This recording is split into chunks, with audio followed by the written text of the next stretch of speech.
નામ બદિયાભાઈ છે. હું ધોરણ 8માં અભ્યાસ કરું છું.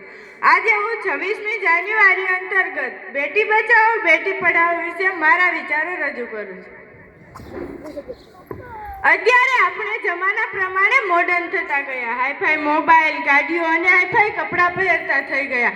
આપણને તો એમ થાય કે આપણે કેવા મોડર્ન થઈ ગયા. બહારથી ગમે તેટલો બદલાવ લાવીએ એનાથી કંઈ ન થાય. આપણા વિચારો શું છે, આપણું મન શિક્ષિત છે કે નહીં એ જરૂરી છે. 18મી સદીના લોકો આપણા કરતાં વધુ શિક્ષિત હતા. ભારતમાં અત્યારે આ અભિયાન ચાલુ છે, બેટી બચાવો બેટી પઢાઓ. પણ હું તો એવું કહું છું કે બેટી બચાવો બેટી પઢાઓ ઓર બેટી કો કુછ બનાવો. આ શિક્ષિત થયેલી દીકરીઓ માત્ર પોતાને જ નહીં પરંતુ સમગ્ર પરિવાર અને દેશનું ભવિષ્ય ઉજ્જવળ બનાવે છે. દીકરી એ વાહનનો દરિયો છે, દીકરી એ કાળજાનો કટકો છે, દીકરી એ પરિવારનો શ્વાસ છે, દીકરી માની મમતાનું વાસ્તલ્ય અને પિતાના સ્નેહનું વાસ્તલ્ય. આ બંનેનો સરવાળો એટલે દીકરી.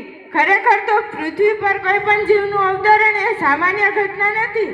અપાર સ્નેહ, પ્રેમ, કરુણા, દયા અને મમતાની પરિપક્વતા આવે ને ત્યારે ભગવાને સ્ત્રીને માતા અને ધૈર્ય, શૌર્ય, સાહસ, હિંમત અને મહેનતની પરિપક્વતા આવે ને ત્યારે પિતા પદ સોંપે છે.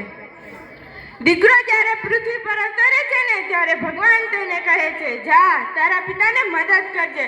પરંતુ દીકરી જ્યારે પૃથ્વી પર અવતરે છે ને ત્યારે ભગવાન તેને કહે છે, જા તારા પિતાને હું મદદ કરીશ. માટે જ કહેવાય છે દીકરીનો પિતા ક્યારેય દુબળા ન હોય. દીકરી જ્યારે પરણીને સાસરે જતી રહે છે ત્યારે જતી વખતે પોતાની 10 આંગળીઓના નિશાન દિવાલ પર મૂકીને જાય છે. પોતાનું બધું જ સમર્પિત કરીને જાય છે.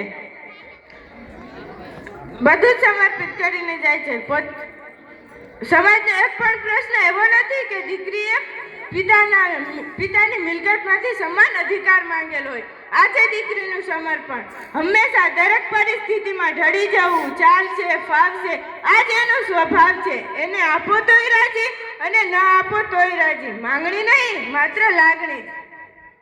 દીકરી મોટી થતા પોતાની બહેન કે ભાઈ સાથે ઉછરતી હોય છે ત્યારે હંમેશા બીજાને ખુશ રાખવા પ્રયત્ન કરે છે.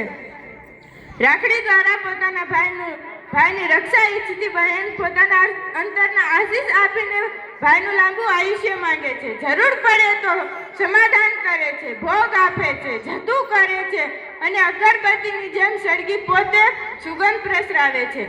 આ જ દીકરી મોટી થતા મા બાપ પ્રત્યે ઋણ અદા કરે છે. 21મી સદી એટલે જ્ઞાન, વિજ્ઞાન અને ટેકનોલોજીની સદી કહેવાય. આજના આ યુગમાં સ્ત્રીઓ પુરુષોને સમોવડી બનીને પોતાના નેતૃત્વના ગુણ પ્રદર્શિત કરી રહી છે. દીકરીઓને શિક્ષણ મળે.